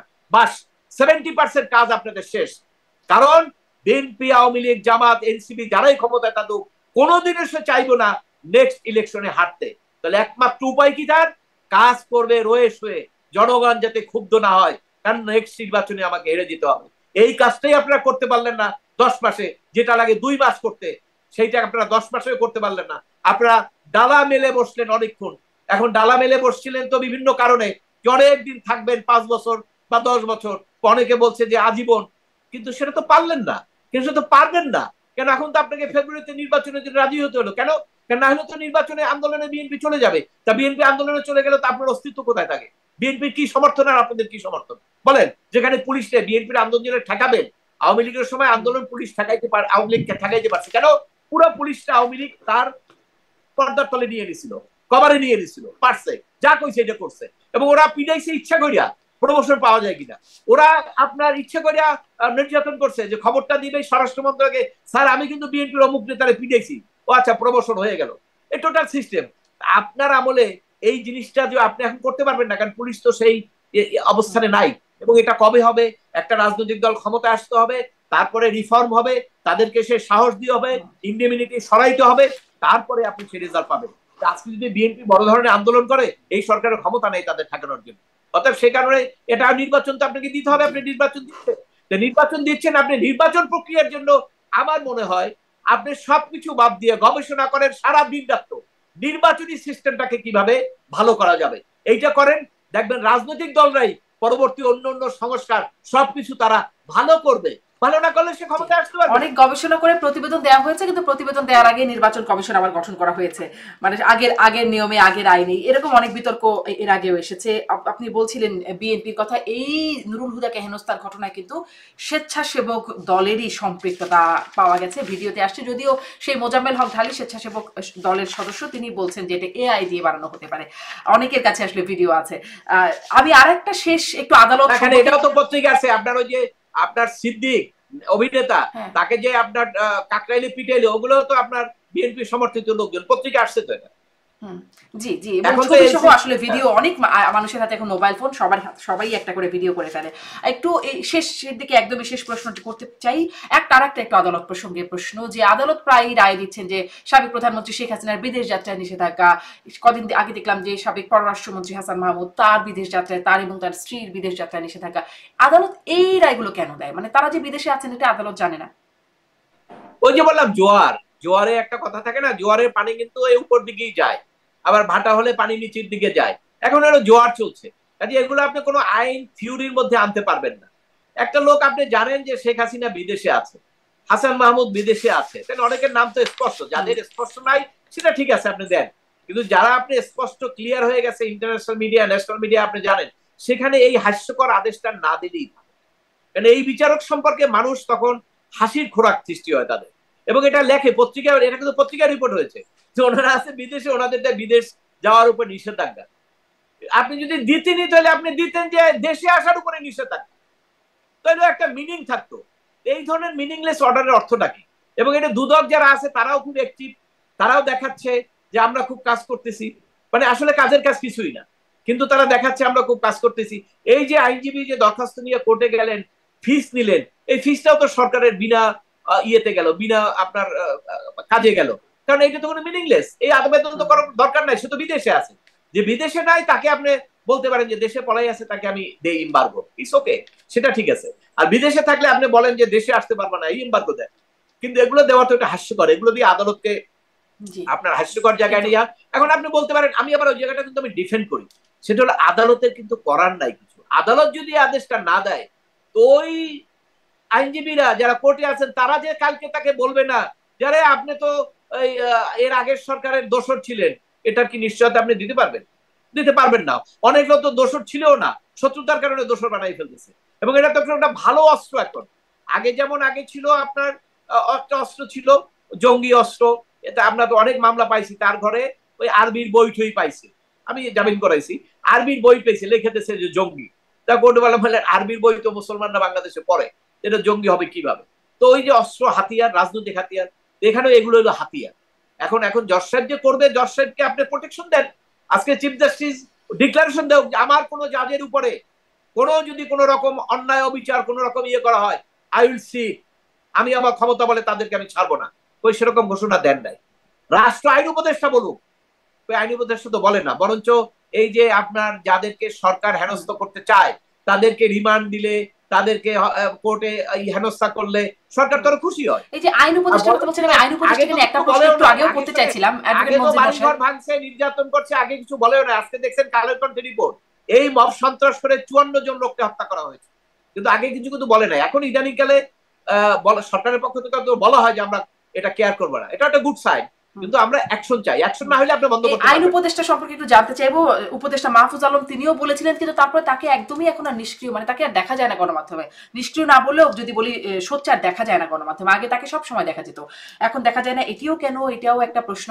কিন্তু আইন উপদেষ্টা যে প্রশ্নটা নিয়ে আমি আপনার কাছে জানতে চাই, তিনি বলেছেন যে মামলা করতে বাধা দিতে পারে না সরকার, যে কারো বিরুদ্ধে যে কেউ মামলা করতে পারেন, মানে মামলা যে কেউ করতে পারে এবং সেই মামলা করা মাত্রই পুলিশ নিতে হয় বা নেয়। এটাই কি আসলে আইনটা কিরকম? আমি যদি আজকে আপনার বিরুদ্ধে বা আপনি যদি আমার বিরুদ্ধে চুরির মামলা করেন, হত্যা মামলা করে দেন, হয়ে যাবে মামলা? না শুনেন, আমি আপনাকে বলি, সেটা হলো এইটা সিআরপিসি এর একটা প্রভিশন। আপনি যখন একটা মামলা করতে যাবেন, মানে কি একটা অপরাধ হলে, কোনো অপরাধ হয় না, আপনি একটা দরখাস্ত নিয়ে গেলেন যে এই হয়েছে, সেটা তো পুলিশ দেখবে না।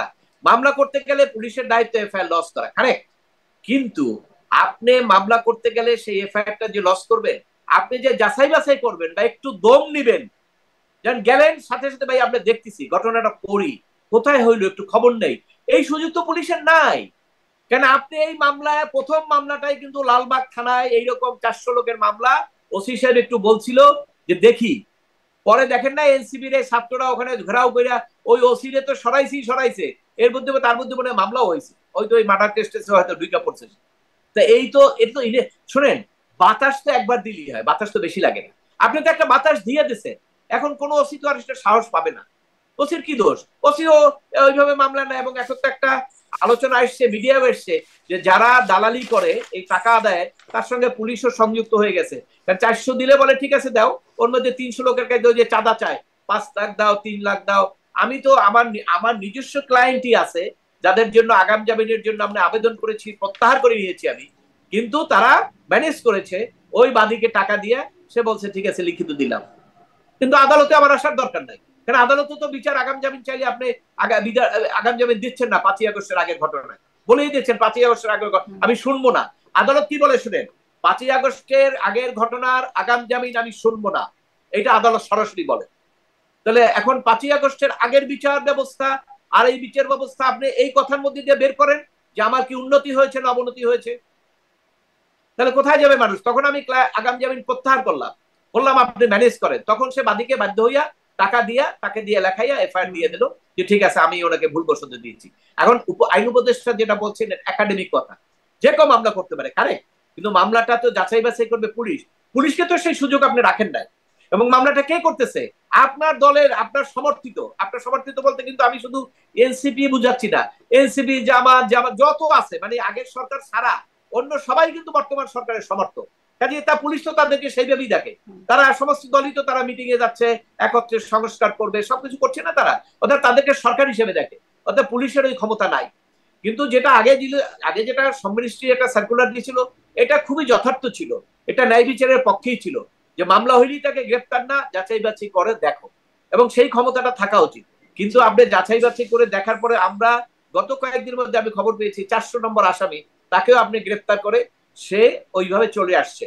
এবং এই সাংবাদিক বলেন, অন্যান্য সাধারণ বলেন, তারা তো ওই রকম আসেনি, তারা এবং সেখানে কিন্তু কোর্ট কিন্তু কোনো রিলিফ দিতে পারে না। তারা রিলিফ দিলে কিন্তু তার বিপদ আছে, অর্থাৎ রিলিফ দিতে পারে না। তাহলে এখানে আমি কি বলবো? আইনের শাসনের ব্যত্যয় বলবো, না আমার আইনের শাসন নিশ্চিত হয়েছে আমি বলবো?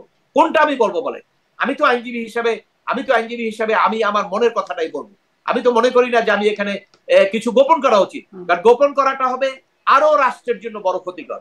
আমার কথাগুলো যদি রাষ্ট্রপ্রধানরা শুনেন, আমার কথা যদি প্রধান বিচারপতি শুনেন, আমার কথাগুলো যদি আইন উপদেষ্টা শুনেন, তাদের মনে যদি একটু দাগ কাটে যে হ্যাঁ দেশে কি আইনের শাসনের এইরকম দুরবস্থা, তারা যদি কোনো পদক্ষেপ নেন, অবশ্যই সেটা দেশের জন্য উপকার হবে। এই জন্য এটা কি আমার দায়িত্ব না? আপনি অখুশি হতে পারেন, আপনি পছন্দ না করতে পারেন, কিন্তু আমি তো একজন সচেতন নাগরিক, আমি তো একজন সিনিয়র আইনজীবী, আমি যদি এটা বলে না যাই তাহলে কে বলবে? এই জন্য আমার দায়িত্ব আমি পালন করছি। আজকে দেখেন বিচার ব্যবস্থা, আইনের শাসন দুর্বলতা দেখা দিয়েছে, ন্যায় বিচার নিশ্চিত হচ্ছে না, এটার ব্যাপারে রাষ্ট্রের দায়িত্ব আছে।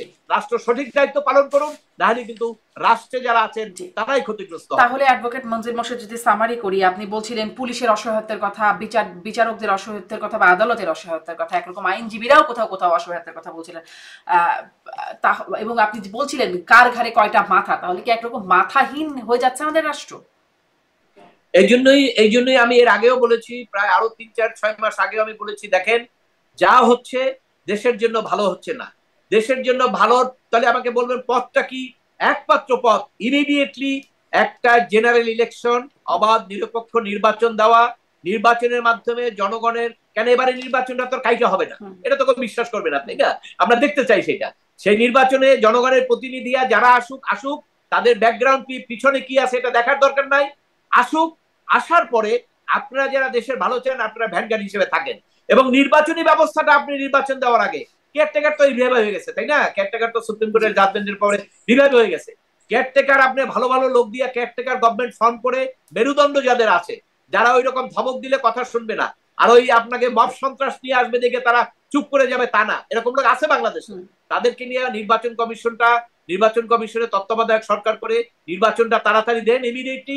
শুধুমাত্র নির্বাচন কমিশনটাকে আপনারা এমন একটা কাজ করে যান যেটাকে কেউ ব্যবহার করে ক্ষমতার সিঁড়িকে তারা আপনার নিশ্চিত করতে পারবে না। এই একটা কাজ যদি আপনারা করেন, 1000 বছর আপনাদেরকে মানুষ মনে রাখবে যে বাংলাদেশের গুণগত পরিবর্তন আপনারা করে দিয়েছেন। আর অন্য যেগুলো করতেছেন রাজনৈতিক উদ্দেশ্য নিয়ে, বিদেশি লোকজন আসছে, অনেকে নাকি সংবিধান পরিবর্তন করে দেবে, আমাদের অনেক কিছু শিখাবে। আরে বাবা, আমার যে ক্যারেক্টার, আমার ক্যারেক্টার আপনি চেঞ্জ করবেন কেমনে? আমাকে সিস্টেমের মাধ্যমে করতে হবে। আমার দেশের অনেক মানুষ এখনো প্রধান উপদেষ্টা বিদেশে গিয়ে বলে আসছেন যে আমরা নাকি টাকা খাইয়া ভোট দেই। এটার মধ্যে আমিও পড়ে গেছি, আপনিও পড়ে গেছেন, কিন্তু আমি তো ভাই টাকা খেয়ে কাউকে ভোট দেই নাই। কিন্তু দুর্ভাগ্যবশত আমার রাষ্ট্রপ্রধান যখন বলছে, এটা তো আমাকে মাইনে নিতেই হবে। তো এখন আমার এই চরিত্রটা পরিবর্তন করে কি আপনারা সংবিধান ওইটা যা করতেছেন ওগুলো দিয়ে করতে পারবেন? তা পারবেন না। আমাকে সিস্টেমে নিয়ে আসেন যে টাকা খাইয়া ভোট দিলে তার 5 বছর জেল হবে। এবং এই সমস্ত আইন করেন, এগুলো আইন করেন নির্বাচন কমিশনের টোটাল সিস্টেমটাকে, রিটার্নিং অফিসার হবে ইলেকশন কমিশনের, সেই লোকগুলার দরকার আপনি নিয়োগ করে দেন ডাইরেক্ট। এখন 500 লোক নিয়োগ করে দেন। নির্বাচন কমিশনের সমস্ত নির্বাচনী কাজ ইলেকশন কমিশন করবে। ইলেকশন কমিশন করবে, ইলেকশন কমিশনের উপরে তো সরকারের কোনো হস্তক্ষেপ নাই। ইলেকশন কমিশনের চিফ সরাইতেও পারে না সরকার, সচিবরা যেমন সরাইতে পারে ওনারা সরাইতে পারে না। ওনাকে সরাইতে গেলে আমাদের সুপ্রিম জুডিশিয়াল কাউন্সিলে যাইতে হবে। তো সেটা তো একটা প্রক্রিয়া, সেখানে তো আপনার অহেতুক অভিযোগ দিলে হবে না। অতএব সেই ক্ষেত্রে উনিও তো স্বাধীনভাবে কাজ করতে পারবে। তো নির্বাচন কমিশনটাকে আপনি পুরোপুরি স্বাধীন করে দেন, ব্যালটে ভোট হোক, জনগণ যারা দেয়, জনগণ যদি একটা খারাপ দলকে ভোট দিয়ে দেয় সাফার জনগণ করবে, তাদেরকে হিসাব করতে দেন। এবং এটা হয়তো আমাদের যদি নির্বাচনী সিস্টেমটাকে আপনি ভালোভাবে ঠিক করে দেন, এক টার্মের বেশি আমি মনে করি না যে আমাদের ভালো হইতে সময় লাগবে। কেন ওই যে রাজনীতিবিদদের একটা জায়গায় তারা সবচেয়ে বড় সুবিধাটা পায়, নেক্সট ইলেকশনে আমি চলে আসছি, এইটা জবাবদিহিতার বাইরে গিয়ে অন্যায়, অবিচার, জুলুম সবকিছু করতে পারে। অ্যাডভোকেট মনজিল মোরশেদ, অনেক ধন্যবাদ।